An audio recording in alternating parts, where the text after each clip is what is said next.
Hello friends, super star Krishna, అందాల తర జయప్రద జంటగా నటించినటువంటి ఒక చక్కని సినిమా అల్లరి బుల్లోడు. ఈ సినిమాలోని చుక్కల తోటలో ఎక్కడున్నావు అనేది all time favourite hit song అందరికీ గుర్తుండే ఉంటుంది. ఈ రోజుకి ఈ పాట నేను కనీసం ఒకసారి విని కానీ రోజుని పూర్తి చేయను. 1978 ఫిబ్రవరి 23న రిలీజ్ అయిన ఈ సినిమా మొత్తం 60 లక్షలు వసూలు చేసిందని ఫుల్ రన్లో మన ట్విట్టర్ మిత్రులు చెప్తున్నారు. అలానే ఇది ఫస్ట్ వీక్లో 18 లక్షలు కలెక్ట్ చేసినట్టుగా ఒక అంచనా కూడా చెప్తున్నారు. 8 సెంటర్లో 50 రోజులు, హైదరాబాద్లో 62, విజయవాడలో 48, గుంటూరులో 50 రోజులు, వైజాగ్ చిత్రాలయలో 53 రోజులు రన్ ఉంది ఈ సినిమాకి.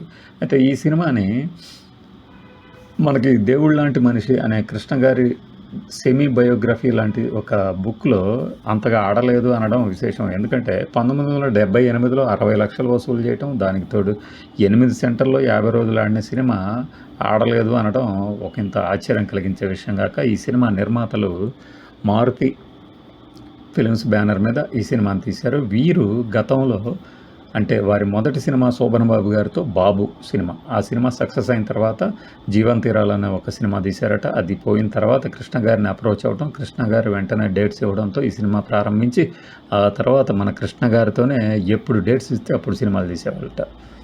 గంగాధర చంద్రశేఖర్ అక అంటే ఉరఫ్ జీసీ శేఖర్ గారు ఈ సినిమాకి డైరెక్టర్.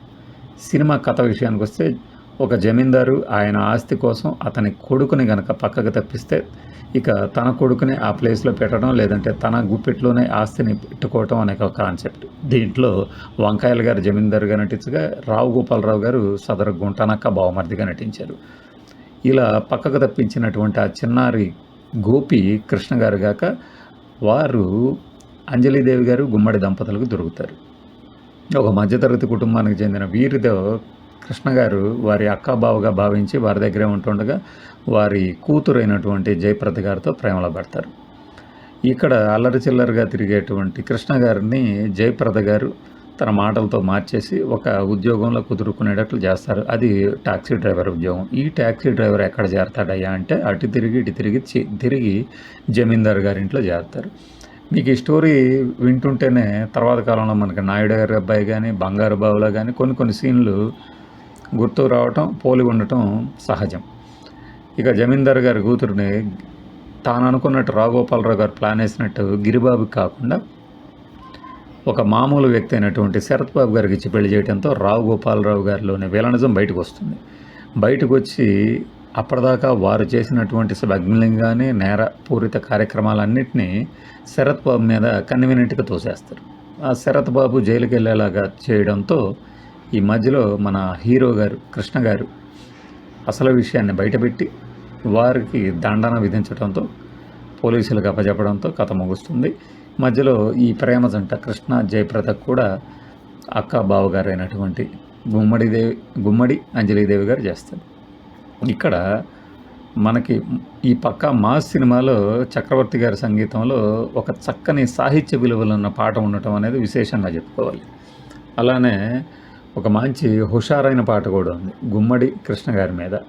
అది ఒక మందు కొట్టి తమాషాగా పాడుకుంటూ ఉంటారు. అది లేచింది రా బులోడా, గొడుగు లేచింది రా బులోడా అంటూ గుమ్మడి గారిని ఆ తరహా అభినయంలో చూడటం చాలా ఆశ్చర్యంగా, ఒకంత వినోదంగా కూడా కనిపిస్తూ ఉంటుంది. మందు కొట్టి బావబావమర్దులు ఇద్దరు తమ లవ్ స్టోరీలను ఆ పాటలో పొసుగుచ్చినట్లు ఆ పాట రూపంలో వివరిస్తారు. అలా ఈ సినిమాలో ఒక కృష్ణ గారు ఒక బ్లాక్ టికెట్లు అమ్మే కుర్రవాడిగా కనిపిస్తారు. ఈ సినిమాకి సంబంధించి ఆ క్యారెక్టర్ కోసం అని చెప్పి అడవి రాముడు సిల్వర్ జూబ్లీ వేడుకలు ప్రదర్శిస్తుండగా అక్కడ కృష్ణ గారి సీన్ ఎంట్రీ ఉంటుంది. దీనికి సంబంధించిన సమాచారం మనకి మన అభిమాని రాజేంద్ర ప్రసాద్ గారు అందించారు, ఆయనకి కృతజ్ఞతలు.